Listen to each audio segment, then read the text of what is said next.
Bienvenidos a Tiempo de Tertulia, un espacio de multidifusión para España e Iberoamérica. El tema que traemos hoy a Tiempo de Tertulia es la esclerosis múltiple, una dolencia que afecta a 2,5 millones de personas en todo el mundo y de 35.000 a 40.000 personas aquí en España. No se conoce claramente ni los orígenes de la enfermedad, aunque se sabe que es una enfermedad autoinmune, ni tampoco se conoce su cura, sin querer decir esto que no tenga tratamiento. Es una de las enfermedades más comunes del sistema nervioso central en los adultos jóvenes. Envolviendo y protegiendo nuestro sistema nervioso central hay un material compuesto por proteínas y grasas que se llama mielina, que facilita la conducción de los impulsos eléctricos entre las fibras nerviosas. La esclerosis múltiple afecta a esa mielina produciendo cicatrices que dificultan, por decirlo de alguna manera, la transmisión de datos de nuestro sistema nervioso. No es una enfermedad contagiosa ni mortal, pero nadie mejor que expertos y afectados para hablarnos de este tema. Y están hoy con nosotros aquí los siguientes invitados. Don Guillermo Izquierdo Ayuso, neurólogo jefe de la Unidad de Esclerosis Múltiple del Hospital Virgen Macarena de Sevilla, presidente del Comité Técnico Asesor de AEDEM, Asociación Española de Esclerosis Múltiple, y además conoce sobre temas de investigación de la esclerosis. Bienvenido, don Guillermo. Muchas gracias. Don Juan Antonio García Merino, es neurólogo, es jefe de la sección de neurología de la Clínica Puerta de Hierro de Madrid. Ha sido anteriormente presidente del Comité Médico Asesor de la AEDEM y en la actualidad es miembro del Comité Ejecutivo de la misma. También conoce de temas de investigación. Bienvenido, don Juan Antonio. ¿Qué tal? Doña Cristina Ramo Tello, es neuróloga, es miembro ejecutivo del Comité Médico Asesor de AEDEM, es adjunto de Neurología en el Hospital de la Princesa de Madrid, presidenta de la Asociación Madrileña de Neurología y ha participado en el libro Vivir con esclerosis múltiple. Bienvenida, doña Cristina. Muchas gracias. Doña Águeda Alonso Sánchez, presidenta de AEDEM y de la Fundación AEDEM, y de la Federación de Asociaciones de Esclerosis Múltiples de Andalucía y de la Asociación Sevillana de Esclerosis Múltiple. Es además familiar de un afectado de esta enfermedad. Bienvenida, doña Águeda. Hola, ¿qué tal? Don Pedro de la Prida, secretario general de AEDEM y de la Fundación AEDEM, presidente de la Asociación de Esclerosis Múltiple de Móstoles y es padre de un joven afectado por la dolencia que nos trae hoy aquí. Bienvenido, don Pedro. Hola, ¿qué hay?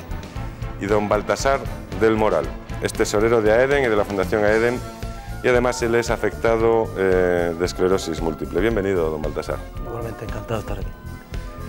Para comenzar nuestra tertulia, hoy vamos a darle la palabra a la señora Águeda Alonso, pues como presidenta de AEDEM, para que nos diga cuál es la situación de los afectados por esclerosis múltiple en nuestro país, en España, y desde su asociación, ¿cómo lo ven la situación de los afectados? Bueno, la situación ha mejorado bastante en los últimos tiempos porque se conoce algo más de la enfermedad, porque la angustia del enfermo, digamos, se ha disminuido bastante en estos últimos años, se diagnostica con bastante más facilidad, hay otros medios, y por tanto el enfermo se ve un poco más arropado, enseguida más protegido, sabe identificar qué es lo que le ocurre, no está paseándose de un médico a otro como ocurría anteriormente. También la asociación ha crecido mucho, somos ahora mismo 48 entidades repartidas por todo el territorio y tiene donde acudir, tiene alguien que lo va a ayudar en el momento en que precisa ayuda y las asociaciones nuestras lo que se dedican es a la rehabilitación integral.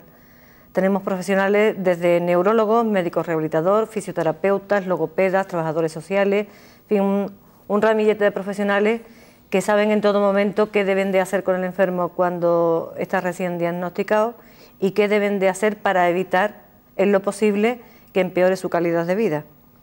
Don Guillermo Izquierdo, la enfermedad de la esclerosis múltiple es una enfermedad que se conoce desde antiguo y en España los tratamientos, digamos, han mejorado últimamente, o ¿cuál ha sido la evolución en España? Bueno, la enfermedad efectivamente es una enfermedad muy antigua, aunque su descripción es del siglo pasado, de aproximadamente del año 1867, alrededor de esos años Charcot, que describió varias enfermedades neurológicas, describió esta enfermedad y posteriormente pues ha habido un tiempo en el que la enfermedad se ha considerado de alguna manera una enfermedad incurable, con casi ningún tratamiento, y se ha hecho relativamente poco caso de ella durante muchos años.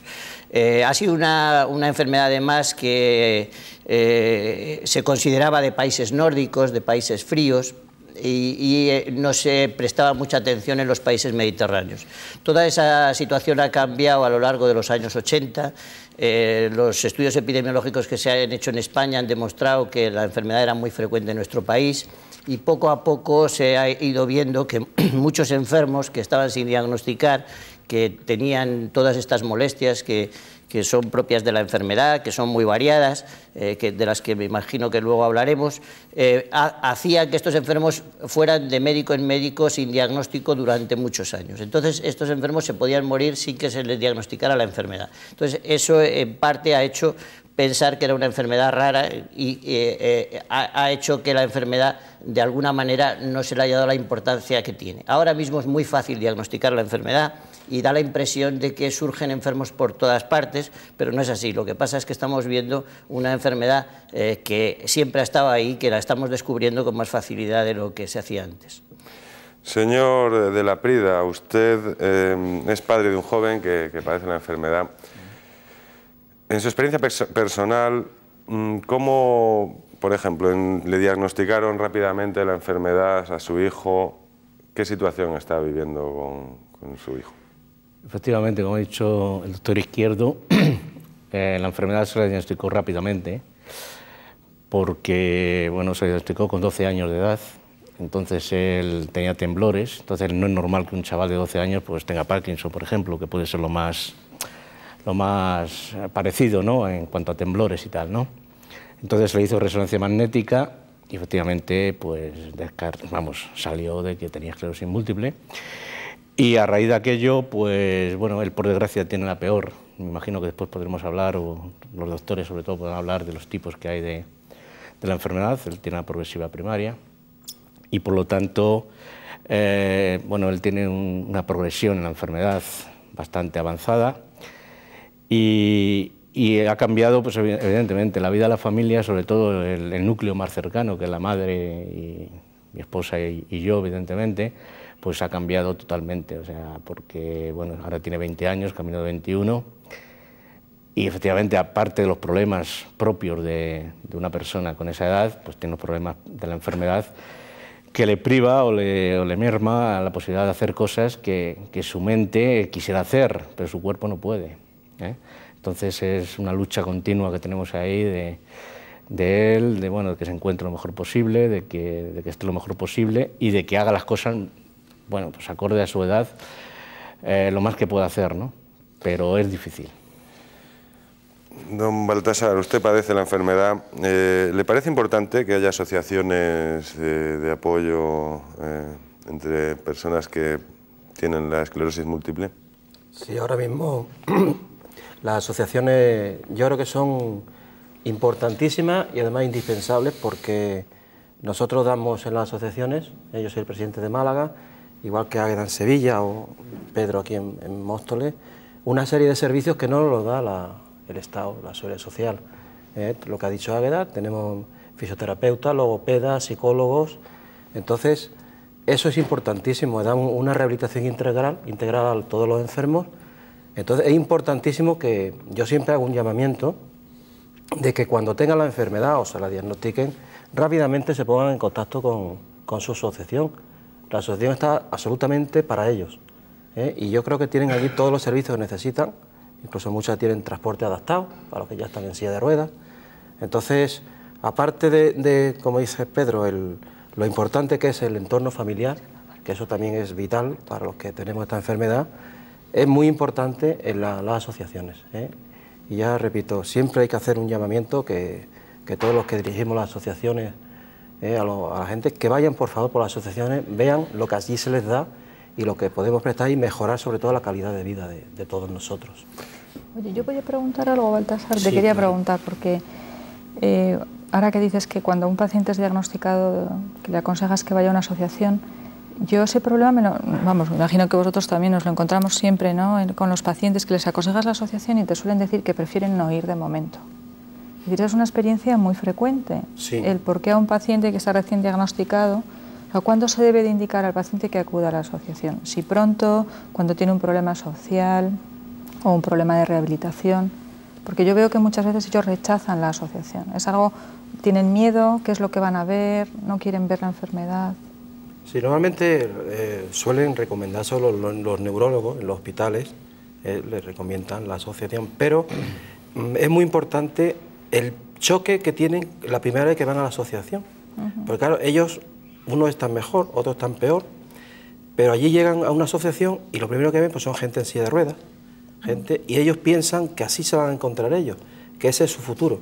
Entonces, yo por lo menos en mi asociación, lo primero que le vamos es al psicólogo, el trabajo social y el psicólogo. El psicólogo es el que yo creo que le empieza a encauzar un poco y para hacerle ver que no va a terminar así, y que quizá la asociación y lo que allí se le da evita que se pueda luego ver en una silla de ruedas. Esa rehabilitación que se le da o bien cuando están mal o cuando no están tan mal, y para evitar que llegue a estar así, pues es muy importante. La verdad es que muchas veces hay choques y ha habido enfermos que no han vuelto.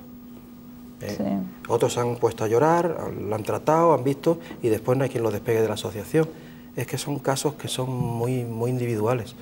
Pero el choque primero que tienen es muchas veces muy fuerte, el ver que ellos van a pensar que se van a ver así.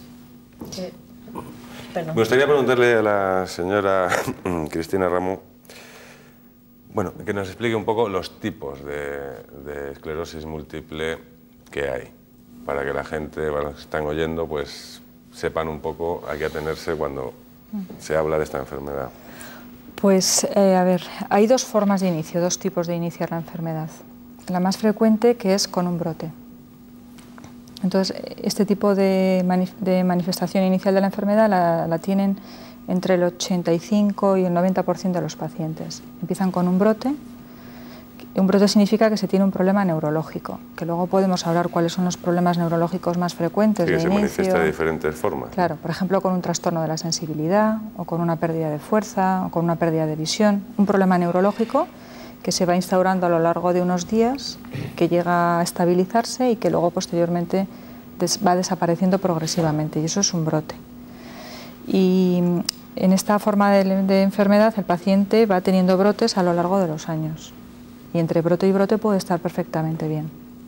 Entonces esta forma de enfermedad se llama remitente recurrente.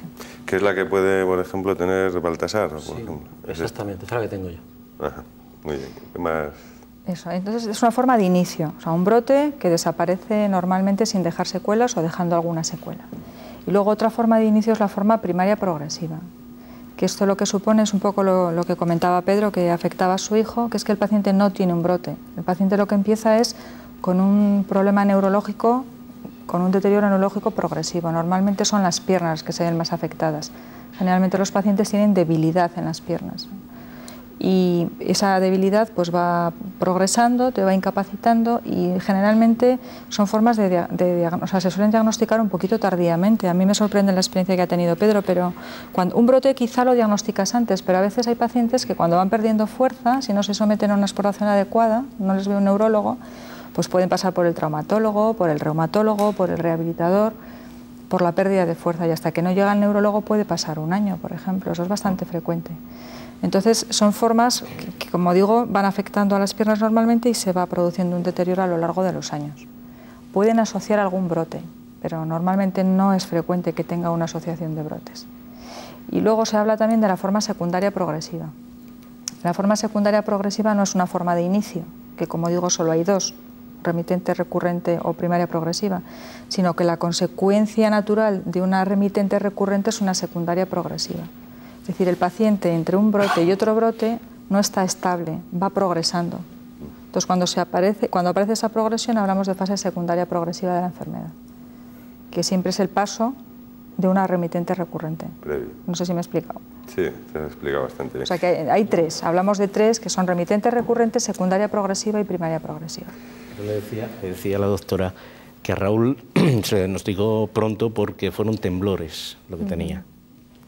Entonces, claro, era normal que un chaval con 12 años tuviese temblores. Hay síntomas que dan más pistas que otros. O sea, él no empezó por las piernas, de hecho las piernas, pues, bueno, anda bien y tal. Quisiera que don Juan Antonio García Merino, por hablar todos un poquito de principio y luego ya podemos entrar a hablar de ustedes, nos explicara las líneas de investigación que hay sobre la esclerosis múltiple, si en España o, vamos, en el mundo entero, que está al final el que descubra algo será beneficioso para todos, es decir, hay buenas líneas de investigación, están bien dotadas económicamente o por lo menos hay interés de las grandes casas farmacéuticas.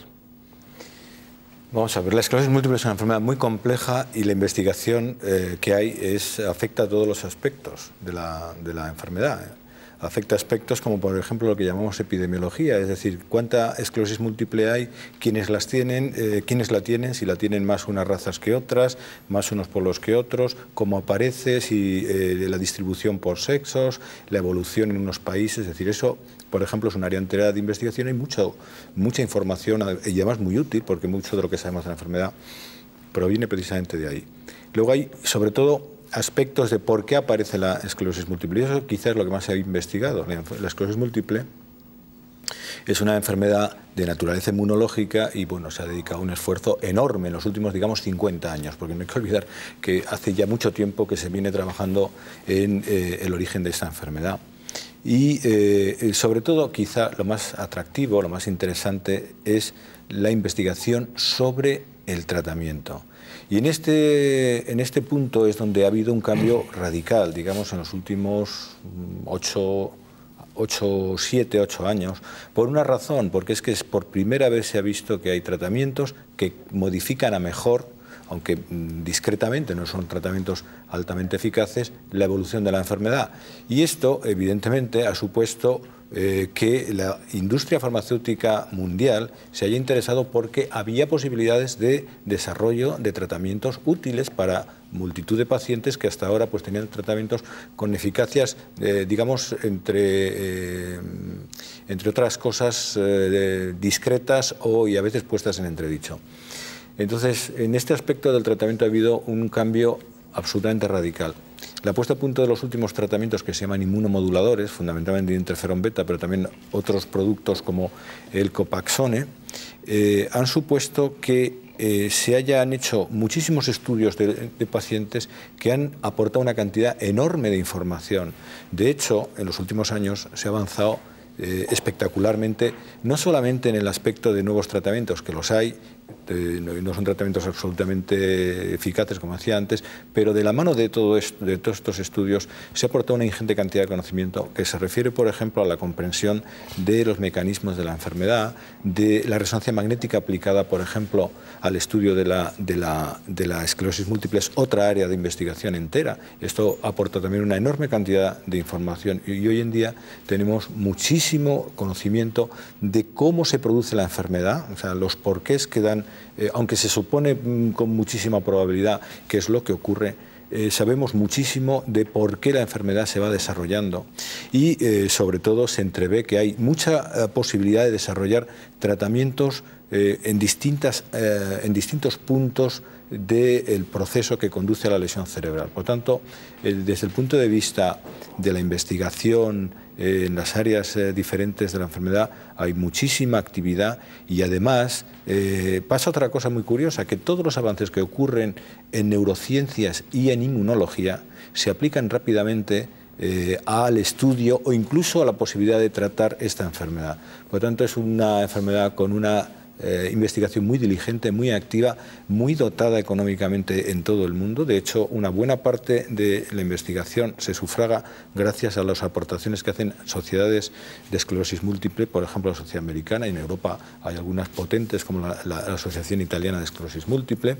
Y bien, en España hay grupos cada vez más numerosos que están trabajando en aspectos distintos, sea epidemiológicos, sea clínicos, sea de resonancia magnética, de nuevos tratamientos, etcétera.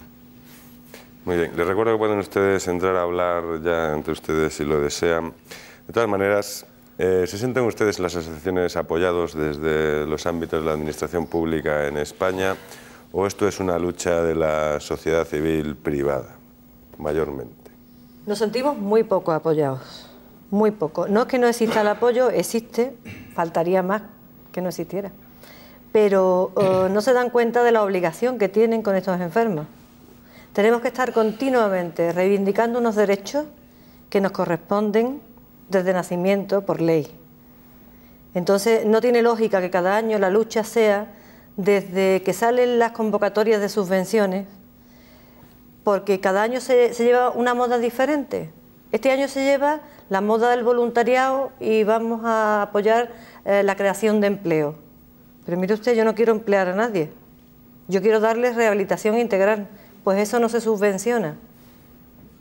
Entonces el apoyo existe, pero digo, el apoyo es muy escaso y no se dan cuenta de lo que tienen entre las manos, no se dan cuenta. Hay un apoyo excesivo según las modas. Todos sabemos que se llevan ahora mismo, con todos mis respetos, y yo soy una ONG a la que represento, o sea, más que nadie tengo un respeto tremendo por todas, pero se lleva a la mujer maltratada. No quisiera yo que la nuestra fuera una moda y pasara de moda, porque tuvimos una campaña de SIDA fantástica, maravillosa, ya se ha pasado de moda el SIDA. Ya que no sé si recibirá, por claro, compulsión, ¿no? Recibes a lo mejor muchísimas ayudas durante un tiempo muy escaso, que no ha sido nuestro caso en ningún momento, ojalá y algún momento fuera nuestro. Pero quiero decir que en todo esto también se ven modas. Todo el mundo apoya de golpe, todas las instituciones, toda la sociedad entera, ahora la mujer maltratada, porque es lo que se lleva. Mañana el menor y no sé cuánto, ahora el inmigrante no, porque de golpe ya no se lleva al inmigrante. Y esto no es cuestión de moda. Bueno, hay que crear una conciencia pública, ¿no? Desde aquí vamos a intentar poner nuestro granito de arena. Esto no es una ¿Es una enfermedad que cree problemas sociales? Grandísimo. Sí, yo creo que crea problemas sociales grandes y un poco ahondando lo que decía Águeda, efectivamente la Administración yo creo que no apoya evidentemente a este tipo de asociaciones, como debe ser. El tema de subvenciones, por ejemplo, nos tenemos que quejar. Yo hablo de la Comunidad de Madrid, por ejemplo, las subvenciones de este año no han salido todavía, no han salido, o sea, ni individuales ni para centros. Entonces, llevamos ya un mes de retraso. Yo, por ejemplo, en Móstoles tengo 8 profesionales que tengo que pagar todos los meses. Y después el trato que se nos da a la asociación. Primero, no se nos reconoce la labor que estamos haciendo, una labor social y sanitaria, que no se olvide, porque nosotros estamos dando unos servicios sanitarios que tenía que dar la Administración, pero como enfermo crónico que es el enfermo de esclerosis no tiene derecho a ello, o sea, tiene derecho a los 15 días de rehabilitación cuando tiene un brote y tiene que estar hospitalizado, y punto, y para de contar. Y no solamente no se reconoce eso, la labor que estamos haciendo, pues los dirigentes de esas asociaciones, que tenemos que trabajar y después tenemos que ir a la asociación. Yo, por ejemplo, estoy dedicando 4 horas todos los días a la asociación, pues mucho más todavía. Entonces, no ya que se te reconozca esa labor, de algún modo, sino que encima tienes que luchar para ir sacando como un empresario más, porque se nos da el trato de empresario, como un empresario más, para poder sufragar los gastos que tiene la asociación. Entonces, claro, yo creo que los políticos se deberán de dar cuenta de lo que estamos haciendo, que estamos sacando adelante un problema que es de ellos. El problema es de la sociedad. Y ellos, como representantes de esa sociedad, tenían que hacer frente y no lo hacen. ¿Y esa rehabilitación continua es importante para el tratamiento de la enfermedad? Sí. Yo quisiera decir una cosa, es que la rehabilitación, el problema que hay en nuestros centros, que se hace una buena rehabilitación en general, en los centros públicos de la Seguridad Social, es que es una rehabilitación prevista no para enfermos crónicos. Tienen un traumatismo, se rehabilita perfectamente, los pacientes se les hace y se les pasa a un punto en el que ya pueden tener cierta autonomía. El enfermo de esclerosis múltiple es un enfermo que necesita casi siempre la rehabilitación, o algunos piensan, y probablemente aquí hay alguno que siempre, es decir, son enfermos que la rehabilitación es una rehabilitación crónica y con una salvedad, que un paciente además en un momento tiene un brote y hay que tratarlo de una forma muy especial, porque hay que interrumpir la rehabilitación, pero eso no quiere decir dejarla de hacer. Entonces eso no está preparada, las instituciones públicas no están preparadas para dar ese tipo de rehabilitación. Entonces lo que están haciendo las asociaciones, a mi manera de ver, es imprescindible, porque están ocupando ese puesto. pero ese puesto no quiere reconocer la administración pública, es decir, la seguridad social, que no la puede dar. Entonces ahí hay un problema que de alguna manera tendrá que resolverse en algún momento y reconocerle que o llegar a un acuerdo, o llegar a un convenio o algo que sirva para que se complemente. Pero es imprescindible la rehabilitación para los enfermos de esclerosis múltiple. ¿No quieren decir nada? Yo quiero decir lo que ha dicho el doctor Izquierdo y lo que yo dije antes, que la rehabilitación es imprescindible, pero es que casi todos, o una gran mayoría, tenemos que tener la rehabilitación de forma continua.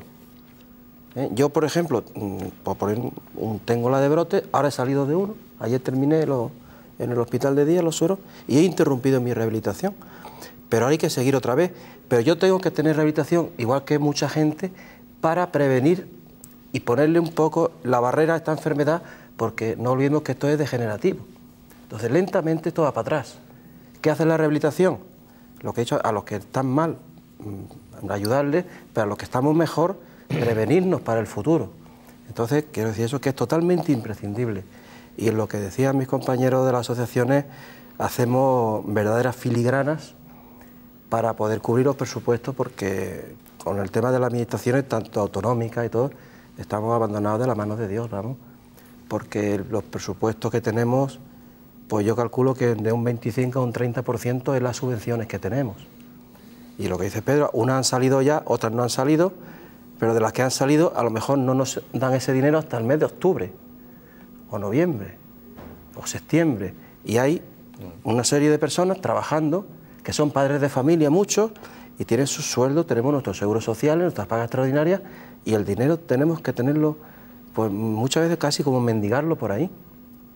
En el folleto este que tengo aquí... Antes de continuar, quería hacer una aclaración que ha quedado, quizás a lo mejor es una interpretación mía, pero que la rehabilitación es solamente una rehabilitación física, y no es eso. O sea, creo que al principio ha quedado muy claro que es una rehabilitación integral, por una serie de profesionales que no solamente la Seguridad Social no cubre esa rehabilitación física, por lo que ha dicho el doctor Izquierdo, sino es que no cubre la rehabilitación integral.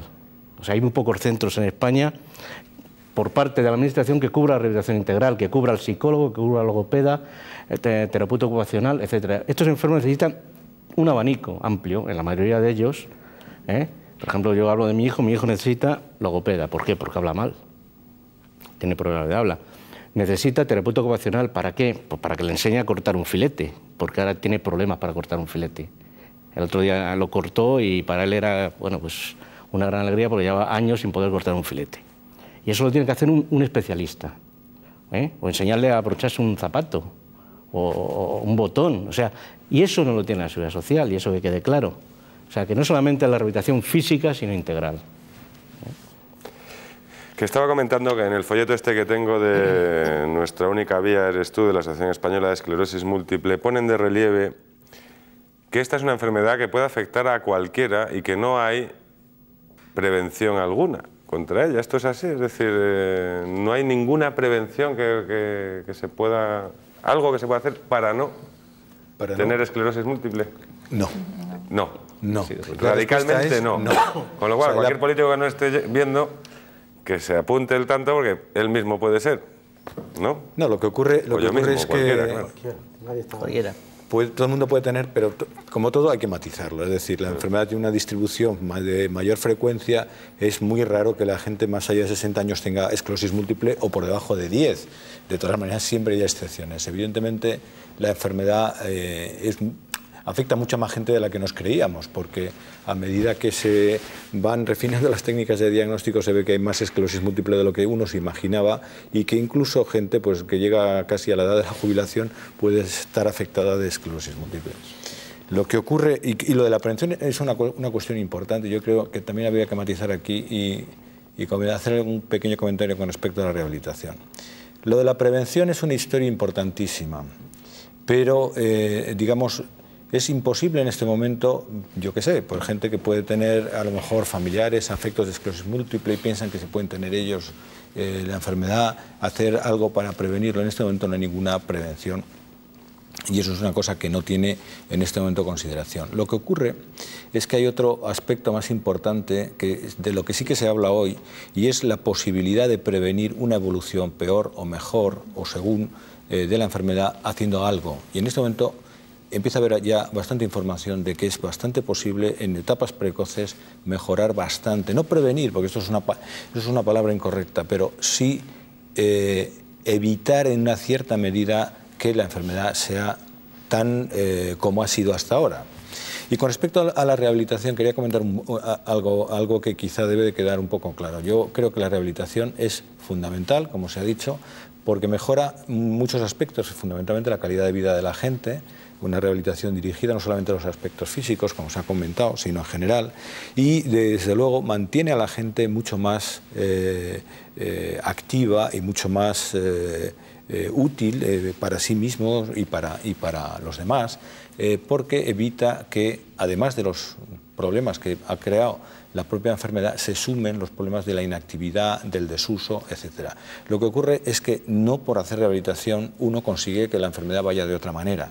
La rehabilitación es una medida complementaria muy importante y además para muchos pacientes imprescindible a lo largo de su vida, y esto plantea muchos problemas asistenciales, etcétera, pero hay que tener claro que no por hacer rehabilitación las cosas van a cambiar en el futuro, es decir, no modifica la evolución de la enfermedad, sí que mejora muchísimo la calidad y evita los problemas asociados a lo que de por sí la enfermedad crea. ¿Creen ustedes que por ejemplo, antes hablando comentaban que muchas veces los enfermos de esclerosis múltiple van rodando pues, de un especialista a otro, pues porque tienen unos síntomas pues muy variados, ¿no? Y no muy claros, ¿no? Y es cuando van al neurólogo donde el neurólogo claramente lo ve. Alguien que nos esté viendo que posiblemente pueda estar afectado de esclerosis múltiple y no lo sepa, ¿qué pistas le podríamos dar? Es decir, ¿cuáles son esos síntomas básicos de la enfermedad? ¿Cómo se manifiesta? Lo tiene todo el mundo. Cualquier síntoma, decimos ahora mismo síntomas. Es una enfermedad que cuando los enfermos ven un programa de televisión, al día siguiente siempre tengo alguna consulta de un paciente que se diagnostica el de esclerosis múltiple. Entonces no hay que tampoco... Sí, no hay que alarmar. Alarmar a la gente porque los síntomas aisladamente no son la enfermedad. La enfermedad es lo que ha comentado un poco Cristina, la aparición de un brote, y eso tiene que tamizarse por la consulta a un médico y si puede ser a un neurólogo si la sospecha es clara. Pero lo que sí que hay que decir es que hay algunas cosas que muchas veces quizá por simplificar, pues no se les echa cuenta, como se dice. Es decir, hay por ejemplo, gente que durante mucho tiempo pues tiene dormida una mano y una pierna y se pueden estar así durante una semana sin que les hagan caso. Eso no es una cosa normal. Es decir, cualquier cosa que no sea una cosa normal y que no se explique claramente debe consultarse a un neurólogo. Una pérdida de agudeza visual en un ojo que simplemente le dicen no, eso será un problema de la circulación, y la gente se queda tan contenta simplemente porque se recupera o porque le han puesto un tratamiento con corticoides y ha desaparecido, pues no debe dejar tranquila a la gente y debe consultar.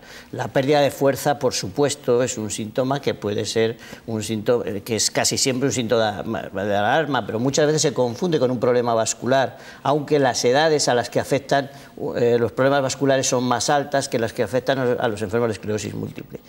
La inestabilidad, los vértigos son cosas muy frecuentes y casi siempre benignas, pero a veces se esconden detrás pues un primer brote de una enfermedad y hay que tener cuidado. Los temblores, ya se ha dicho aquí, son dependiendo de la edad, pero todo eso lo debe ver un especialista, porque muchas de estas cosas son muy frecuentes. ¿Quién no ha tenido un vértigo? ¿Quién no ha tenido lo que se llama un mareo?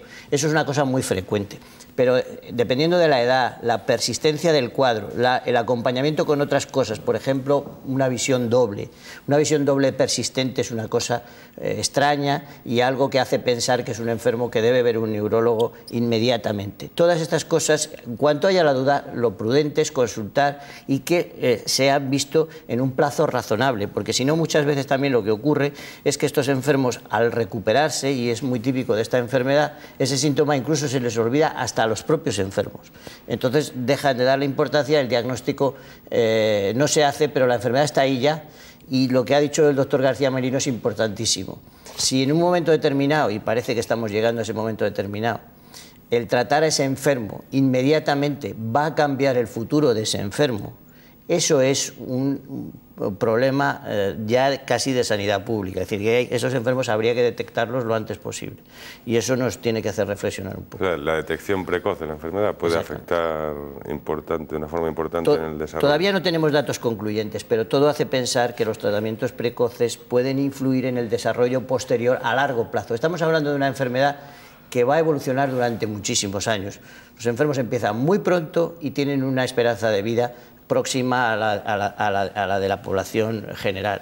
De manera que estamos hablando de una enfermedad que va a durar mucho, y la repercusión de las cosas que se hacen en el principio de la enfermedad y que puedan tener repercusión en el final de la enfermedad son claves para evitar que esos enfermos, por ejemplo, acaben muy pronto en una silla de ruedas. Si eso es así, estamos obligados a detectar rápidamente esos casos si el tratamiento supone prevenir eso. Eso todavía no lo sabemos con seguridad absoluta, pero todos los datos apuntan hacia que eso es así. ¿Es muy cara una resonancia magnética? No. ¿No es cara? No es un... Puede valer 30.000 pesetas. O sea, no es muy cara, vamos. 30.000 pesetas. Es una cosa que se puede asumir bien en un plan de prevención. Sin ningún problema. Tranquilamente. No hay nada previsto para esto. Un plan de prevención o algo. Es una enfermedad popular, quiero decir, popular. Me estaba diciendo doña Águeda que hay modas, que hay tal. ¿Es conocida la esclerosis múltiple en España? Muy poco conocida. Muy poco conocida. Cada año tenemos un día, el 18 de diciembre es el día que se dedica como Día Nacional de la Esclerosis Múltiple. ¿El 18? 18 de diciembre, Sí, es nuestro Día Nacional. Entonces te encuentras con mucho público en la calle que te dice un año detrás de otro, mi abuela murió de esclerosis múltiple. Y generalmente hay alguna abuela, pero son los menos de los casos. Y claro, son gente joven, la mayoría es gente joven. De cada 3 pacientes también que nos hemos dicho, 2 son mujeres. La prevalencia en mujeres es más alta. Y 2 cosas que quería decir que también no hemos hablado por si se nos quedan en el tintero. Una es que, por favor, precisamos socios, que se asocie todo el mundo, tenga o no tenga que ver con la esclerosis múltiple, porque de ellos dependemos. Y otra muy importante, que es un tema que tenemos entre manos, que la esclerosis múltiple no se opera. ¿Hay algún visionario, algún de estos iluminados, un médico colegiado en el Colegio Oficial de Médicos de Madrid, que se ha atrevido a publicar en una revista, yo no la llamaría revista porque eso es muy fuerte para llamarlo revista, y se ha atrevido a publicar que cura la esclerosis, el Parkinson, el Alzheimer y alguna otra cosa? Las atasias. Las atasias también. Entonces, ¿esto no se cura? Tenemos todo tipo de documentación, incluida una carta del Ministerio en la que dice que nos da la razón, pero no por ello impide que este señor siga operando. Están publicados los titulares. La esclerosis se cura con cirugía, eso está publicado. Y en este país a los sinvergüenzas no les pasa nada.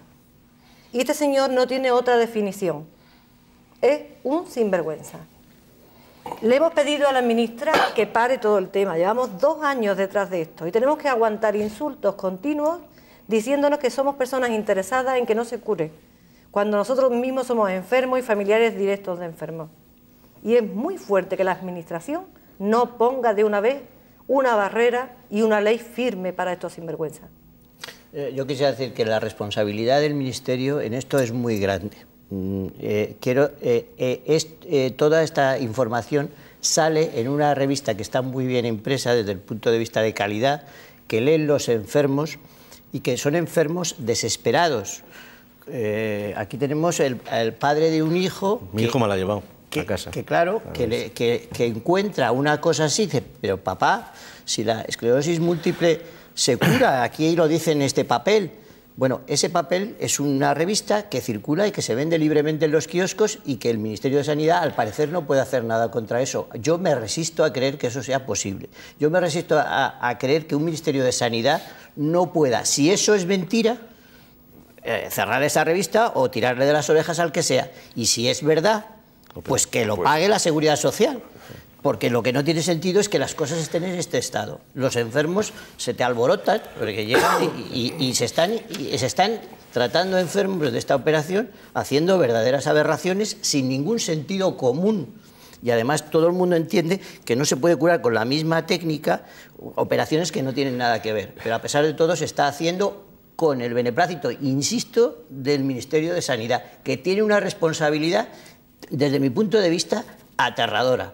Y que si esto fuera la historia de las vacas locas, acabarían en la cárcel. Pero podía ser. La denuncia queda hecha. ¿Cómo se llama el doctor en particular? No vale la pena ni mencionarlo. Ya me lo dirás, todo el mundo lo conoce. Lo que sí es cierto que esto se sigue haciendo, que si eres de cualquier punto de España te cuesta 1,5 millones, pero no tendrás ningún tipo de justificante, y si eres de Sevilla únicamente vas a pagar 300.000 pesetas si me conoces a mí y te van a dar un justificante además. Porque es lo primero que pregunta. ¿Conoces a Águeda? Porque él a mí ya me conoce muy bien. Manda gente que me amenacen continuamente. Últimamente han cedido un poco las amenazas. Pero desde luego que no piense bajo ningún concepto que voy a callarme. Se juega con los sentimientos. Yo respecto a esto quería... Eso es lo verdaderamente lamentable. Claro. Se juega con la situación en la que están los pacientes. Y eso es una cosa que es imperdonable. Y que eso se esté permitiendo, a mi manera de ver, más imperdonable. Yo quería hacer una aclaración que la que yo hago cuando un enfermo, yo soy profano en medicina, evidentemente, pero como padre de un enfermo y como dirigente de una asociación, cuando me llaman a alguien por teléfono, me han llamado de toda España, ¿no? Gente por teléfono, o viene alguien a la asociación a decirme, ¿qué te parece? Me voy a operar, ¿qué tal? Yo le hago una aclaración que yo creo que vale para todo el mundo, de sentido común, y es lo siguiente. Vamos a ver, esta enfermedad, como bien ha dicho Águeda, vale 1,5 millones de pesetas, ¿vale? La operación. La operación, la operación. El tratamiento con cualquier interferón está en relación de 2,5 millones de pesetas año. No, 1.600.000. Bueno, porque ha bajado algo ahora. Sí, pero bueno, está en 1.600.000. Alguno más caro. Prácticamente de por vida, o una temporada larga, si el enfermo lo asume, lo acepta. Amén de todos de todas las revisiones que hay que hacerle, de pruebas, etcétera, etcétera, e incluso pagar pensiones porque ya está jubilado, etcétera, etcétera. ¿Qué decir esto? De que por sentido común simplemente, sin entrar ya en técnicas ni nada, sentido común, si esto fuese verdad, que esto se curase con una operación de 1,5 millones, me imagino que la Seguridad Social es el día más barato. Entonces nos pondríamos todos en cola para que nos fueran operando. Porque se quitaría el problema de un bisturitazo, ¿no? De cómo se llame, ¿no? O sea, que yo quiero hacer esto, es lo que digo a la gente, o sea, que no sean tontos. Sí, que si vale 1,5 millones y se está gastando mucho más la Seguridad Social, pues lo haría, si es que esto fuese por favor, eficaz. que pidan justificantes de la operación que le están haciendo, porque algún día pediremos cuentas de ella. Hay personas que están ingresadas de por vida, ya tenemos muchísimos datos acumulados, tenemos reuniones continuas con el Ministerio. Esto no se ha dejado de la mano de 2 años para acá, pero que nadie pierda ningún dato de los que tiene, que por favor pidan papeles de todo, porque este señor se le va a pedir cuenta y terminará donde tiene que terminar. Pues dicha queda la denuncia aquí en Tiempo de Tertulia. La neurología es una ciencia, bueno, una rama de la ciencia a la cual le afecta mucho, por ejemplo, el tema de la genética, ¿o no?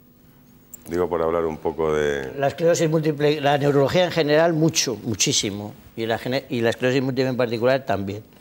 Lo digo por el tema de pues lo que han hecho en Gran Bretaña, de permitir pues investigaciones con embriones humanos, etc. ¿Eso favorece el posible conocimiento de este tipo de enfermedades? Es decir, a un enfermo de esclerosis múltiple, para él es una buena noticia este anuncio, por ejemplo, de que en Gran Bretaña se puede hacer esto o no? Lo de las famosas células madre. Sí, las células madre. Todo esto. Evidentemente, no solamente para la esclerosis múltiple, sino para todas las enfermedades neurodegenerativas, que son múltiples, ¿eh? Y bien, se abre la perspectiva, bueno, es evidente que se quiera o no se quiera, la investigación sobre células madre se va a imponer y de hecho toda la industria biotecnológica está enfocada en esto porque tiene un potencial extraordinario en el tratamiento, en la medicina en general, no estoy hablando de la neurología siquiera, porque hay enormes posibilidades de desarrollo en muchas cosas. En el campo de la neurología, pues tiene mucho interés por una razón, las células nerviosas, las neuronas, no se reproducen. Y bueno, la posibilidad de crear líneas que terminen transformándose en neuronas pues es interesantísima para algunas enfermedades inmediatamente, como por ejemplo la enfermedad de Parkinson. De hecho, ya hace tiempo que se vienen haciendo estudios y tratamientos experimentales con implantes de células, incluso células fetales. Esto es un refinamiento mucho mayor, con mucho más interés porque se pueden derivar de una manera muchísimo mejor células que pueden ser precursoras de células que terminen reparando lesiones. Esto se va a aplicar seguro en breve plazo en muchas enfermedades cardíacas, neurológicas, etc. Y entre las neurológicas, quizá no en la esclerosis múltiple inicialmente. Pero en la esclerosis múltiple hay bastante interés por el hecho de que quizá uno de los problemas que ocurren, que es la pérdida de células que forman la mielina, no las neuronas, que también terminan muriéndose por otras causas, pero esas células que se llaman oligodendrocitos, que se reproducen muy poco, pueden ser, digamos, suplantadas o ayudadas por estas células precursoras que terminen derivando en células que producen la sustancia blanca, vamos, la mielina. Y bueno, desde este punto de vista es interesante. Ahora bien, esto está todavía bastante lejos, es decir, las aplicaciones no son inmediatas, tan cercanas como en otras enfermedades. En el caso de la esclerosis múltiple queda todavía mucho camino por recorrer porque hay muchas dificultades y el problema, insisto, no es tanto ya la reparación de las lesiones, porque cuando la reparación de las lesiones en casos crónicos establecidos, porque cuando el tejido nervioso se ha lesionado gravemente se puede hacer poco, sino en la prevención inicial del daño mayor que ocurre a lo largo del tiempo y en ese momento intentar aplicar terapias regeneradoras cuando no hay mucho daño todavía establecido. Y aprovechando esta intervención quería comentar una cosa que he dicho antes con respecto a campañas de prevención. Aquí hay que tener bastante cuidado con este concepto. Esto no es como la prevención del cáncer de mama, por ejemplo, o la prevención, yo qué sé, de la espina bífida, vamos, la prevención, la detección precoz que esto se traduce en, vamos, se deriva en actuaciones prácticas que modifican la evolución de estos pacientes. Es decir, si uno tiene un cáncer en los estadios iniciales, estupendo porque se va a poder curar. El caso de la esclerosis múltiple no es así, ¿eh? Y hay que recordar una cosa que nos ha comentado, que es que la esclerosis múltiple no es igual entre la gente en absoluto, ¿eh? En absoluto. Hay pacientes que tienen una evolución estupenda, con una escasa actividad, que llevan muchos años de enfermedad y están muy bien, otros enfermos que están muy mal desde el principio y otros enfermos que tienen una evolución intermedia. Por lo tanto, cuando una persona no ha tenido síntomas de esclerosis múltiple, y esto ocurre porque nosotros podemos detectar lesiones en algún paciente que viene por otros síntomas, lo cual ocurre en alguna ocasión, o en pacientes que, bueno, por otra razón se estudian, si no tienen síntomas, pues es bastante complicado qué hacer, porque no se sabe realmente si nosotros, en este enfermo que todavía no ha dado ningún síntoma, cabe la posibilidad de que tenga una forma muy poco activa de enfermedad y por lo tanto es bastante improbable que nosotros podamos ayudarle. De todas maneras, en el momento actual esto no está claro en absoluto y por lo tanto yo creo que no hay que angustiar a la población pensando que habría que hacer campañas de detección precoz de la esclerosis múltiple. Yo creo que es competencia de los neurólogos y particularmente de la gente que se dedica a la esclerosis múltiple valorar caso a caso, paciente a paciente, cómo es su enfermedad, porque a lo mejor son pacientes, algunos de ellos o una buena parte de ellos que se pueden beneficiar de un tratamiento precoz, temprano, cuando las cosas empiezan a tornarse bastante activas o agresivas y son pacientes que tienen una alta probabilidad de ser de su evolución ser modificada en sentido favorable por tratamientos tempranos. Pero no se aplica a todos, y esto es muy importante porque la enfermedad es, insisto, muy diferente según la gente, como pasa con otras enfermedades del sistema inmune, por cierto, la artritis reumatoide, el lupus eritematoso, la colitis ulcerosa, etcétera, etcétera. Pero me gustaría decir una cosa, que como dato a la pregunta concreta de si eso puede tener interés para, digamos, la persona que padece la enfermedad, es una noticia buena en principio, aunque todo lo que ha dicho el doctor García Merino es cierto respecto a la dificultad de eso hacerlo en realidad, pero el concepto de que esa mielina, como has descrito muy bien al principio, se ha destruido e incluso ha desaparecido, si hay posibilidades de hacerla reaparecer, de que haya nuevas células que vuelvan a crear esa mielina, una especie de fábrica de reemplazamiento de esa mielina, como concepto es fantástico y de luego hay que apostar por él. Otra cosa es que luego llevarlo a cabo sea algo muy, muy difícil, pero la noticia yo creo que es buena. No, yo opinar un poco también sobre esto. Vamos. Yo creo que la noticia es muy buena para todas las enfermedades neurológicas en general y me parece un proceso imparable. Lo que pasa es que a la hora de la aplicación en la esclerosis múltiple, o sea, el hecho de que tú seas capaz de reconstituir la mielina, yo tampoco sé si significa que eso le va a mejorar al paciente, ¿sabes? Porque no, la enfermedad es algo más que la pérdida de mielina. Entonces, hay un axón también que está debajo, que está cubierto por esa mielina y que cada vez se le da mayor importancia a la función que tiene.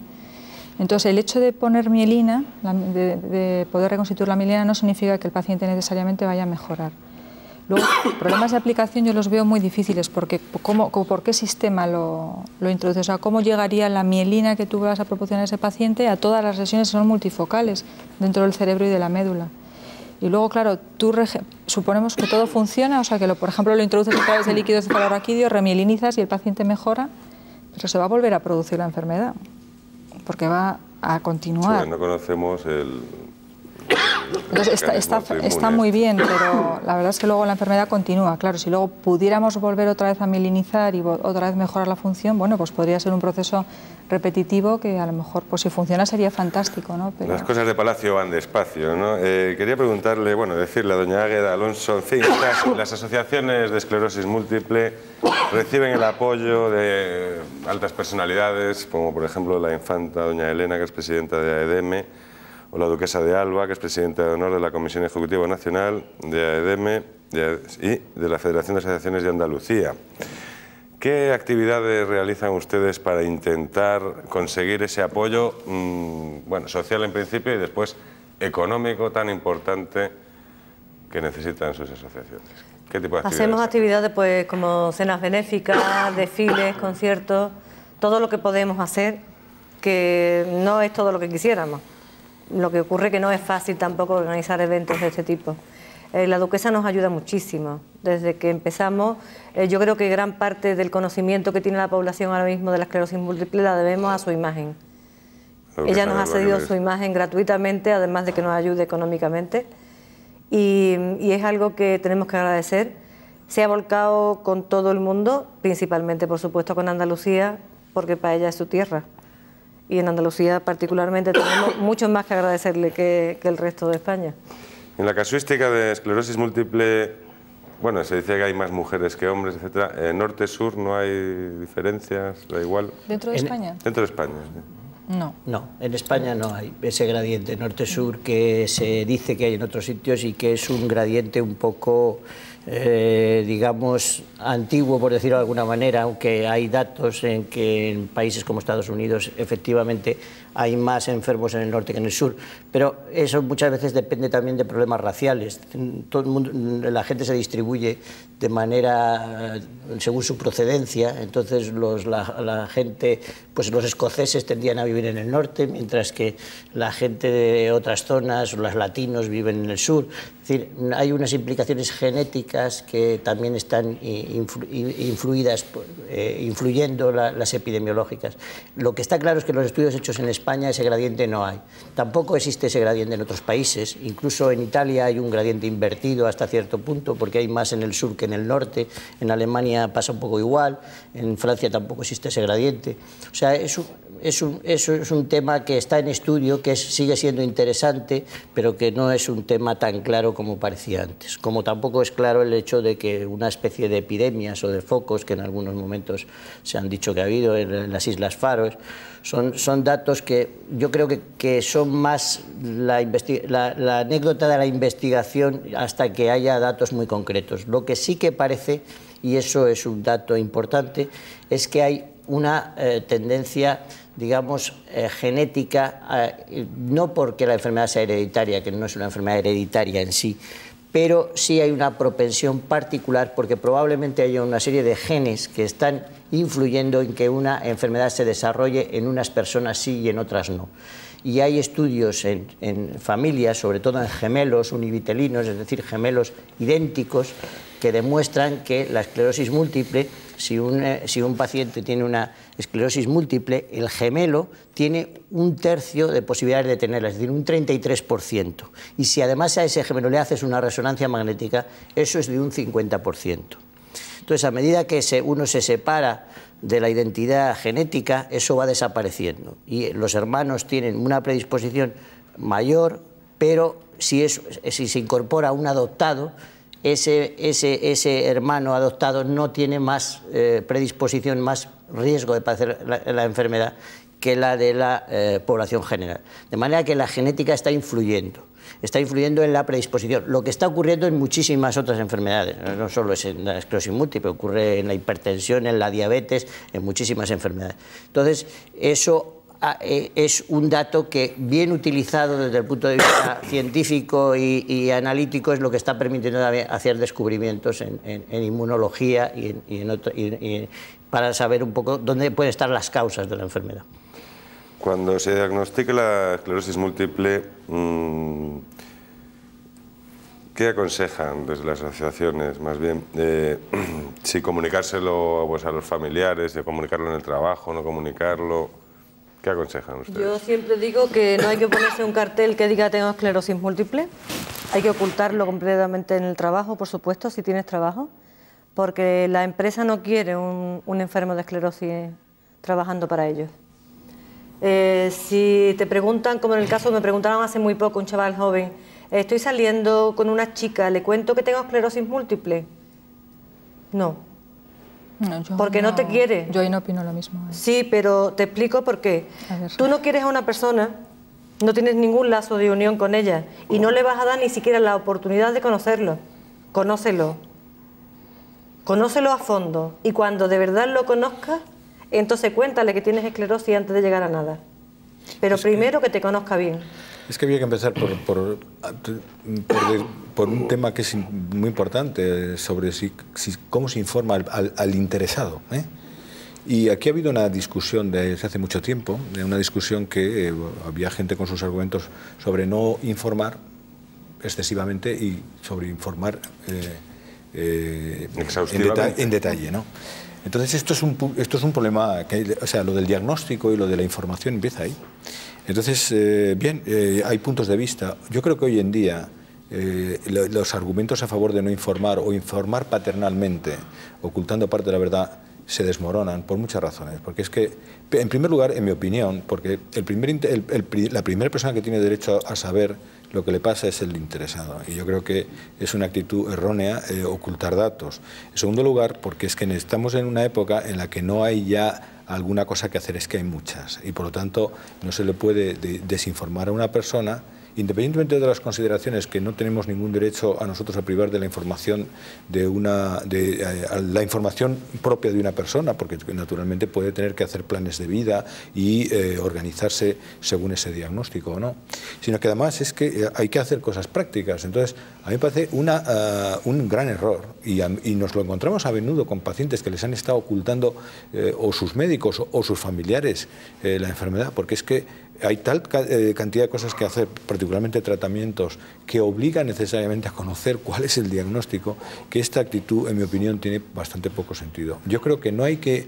evidentemente hay pacientes que pueden tener una recepción distinta de la enfermedad y el médico tampoco tiene que ponerse en plan dar datos fríos, sino insistir en realmente que lo que está ocurriendo, que estamos en la mejor época que ha habido nunca con respecto a lo que se puede hacer en esta enfermedad, y además que bueno, pues que se puede los pacientes, bueno, tomar actitudes muy positivas sabiendo realmente que la enfermedad es muy distinta según la gente. Nosotros cuando vemos a los enfermos no sabemos lo que les va a pasar, es decir, no podemos decir el pronóstico es este, porque lo que decía antes, unos enfermos tienen una evolución y otros otra, y al principio no es razonable a los enfermos contarles, digamos, la película entera de todas las posibilidades, porque esto es completamente absurdo. Claro, pero sí que hay que informarles de lo que les pasa, en mi opinión.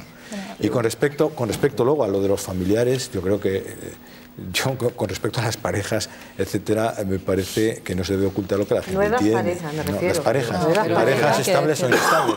Quiero intervenir por la cuestión personal mía, ¿no? Yo concretamente a mi hijo, como he dicho antes, se diagnosticó con 12 años.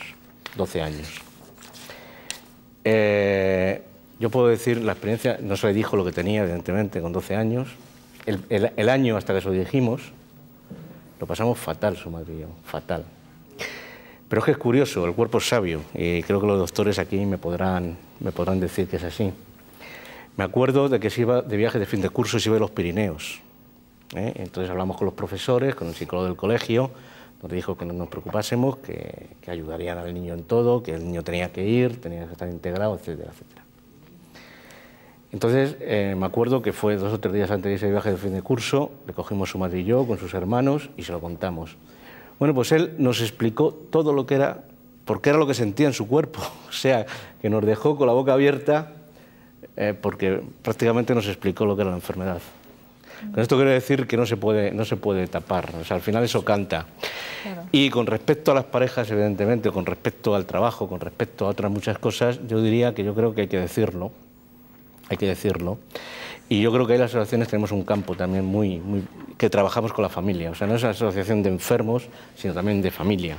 Entonces hay que coger a esa pareja, hay que coger a ese marido, a esa mujer o a esos compañeros y trabajar con ellos, evidentemente, y decir las posibilidades que hay de tener una relación. Me refería yo a alguna pareja cuando tú sales a una discoteca a bailar y conoces a una chica una noche. No vas a ir con un cartel claro, aquí colgado. A eso me refiero, no hay que llevar un cartel porque no te dan la oportunidad de que te conozcan. Eso sí, vamos. por supuesto. Una cosa que es importante y es la necesidad de la información que se ha resaltado aquí.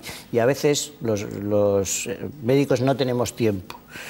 No tenemos tiempo porque la estructura sanitaria es como es. Entonces, estos pacientes requieren mucho tiempo porque hay que explicarle esto y no solo una vez, porque lo tienen que asimilar. Y lo tienen que asimilar y te vuelven a hacer preguntas y algunos, además, no tienen algunos problemas de comprensión que hace que eso sea más difícil. De manera que son horas lo que se necesita para hablar con un enfermo e informarle. Y en ese sentido a veces nos ayudan también las asociaciones. De hecho, nosotros vamos a veces a hablar con los pacientes ahí, pero es necesaria dar toda la información. Y luego ya decidirá el paciente. Es decir, yo creo que lo que hay que decirle es toda la verdad. Además, los pacientes lo agradecen muchísimo. Lo que no agradecen es el engaño.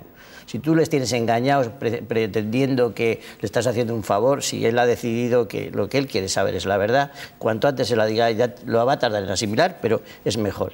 Pero esa información hay que dársela lo mejor posible. Y eso requiere tiempo. Y a veces no lo tenemos. Doña Cristina, para finalizar, estamos agotando nuestro... No, yo creo que el diagnóstico también hay que decirlo siempre. Lo que pasa es que la experiencia que yo creo que tenemos, o por lo menos yo creo que la tenemos todos, es un poco negativa de la siguiente manera. O sea, cuando el paciente viene a la consulta, a las consultas monográficas o las consultas especializadas de esclerosis múltiple, pocas veces les decimos nosotros que tienen una esclerosis múltiple. Normalmente el paciente ya lo sabe. Hay algunos pacientes que hacemos nosotros el diagnóstico, pero muchos vienen referidos de las urgencias o de una consulta general del hospital o quizá de un médico de cabecera y vienen siempre con un diagnóstico y un sentimiento muy negativo de la enfermedad. Y a mí eso me da mucha pena porque además siempre creo que hablamos de la enfermedad en términos muy negativos. Y yo creo que los médicos teníamos que tener un poco más de cuidado a la hora de expresar el diagnóstico, porque si tú a un enfermo le dices una palabra o una palabra negativa, una palabra dura y no se le olvida jamás. Sí, como que tienes un tumor, cuando en realidad es un bultito nada más, que no tiene que ser... Claro. Caso que me ha pasado a mí, por ejemplo. Pues es que lo que dices es muy importante porque no se le olvida la información negativa. Y luego quitar esa imagen cuesta mucho trabajo. Entonces, a veces, quizá también por la profesión que cada vez queremos ser, pues quizá el decir, bueno, qué bueno soy, cómo diagnostico, veo al paciente en la urgencia, este paciente tiene una esclerosis múltiple, se lo sueltas a bocajarro, que estás a veces diciendo, he conseguido diagnosticarlo, pero hay que ponerse en la piel de ese enfermo y se sufre mucho, sobre todo hasta que se llega al diagnóstico, hasta que te lo confirman definitivamente. Normalmente adquiere mucha literatura, literatura antigua, pasada de moda, que le da una visión muy negativa de la enfermedad. Yo creo que hay que tener un poco de cuidado, hay que tener sensibilidad en la información y cuantificarla. Baltasar. Sí, yo quería decir que, un poco aquí lo que ha dicho la doctora, que no asocien los enfermos siempre la esclerosis múltiple a una silla de ruedas o a una muleta. Aquí está, aquí está la prueba. Y que ánimo, que se puede vivir con la esclerosis múltiple, unos con un poco más calidad de vida, otros con menos, pero que los que tenemos esclerosis múltiple vivimos con ella y muchas veces relativamente bien. Doña Águeda, una postilla final por si quiere decir algo. Pues sí, que no tengan miedo de acudir a las asociaciones, aunque estén en una fase inicial, que seguro que les va a encantar. Yo estoy segura de ello porque estoy todo el día metida allí y salen muy satisfechos de la información que reciben. La precisan, la necesitan. Si no quieren volver, no volverán, pero saben que estamos ahí. Cuando nos necesiten, saben dónde tienen que estar. Al menos que lo conozcan. Será hasta la próxima semana en este mismo canal y hora para disfrutar junto a ustedes de una nueva y siempre interesante tertulia con nuevos invitados tratando temas de su interés. Gracias por su atención y compañía y hasta entonces.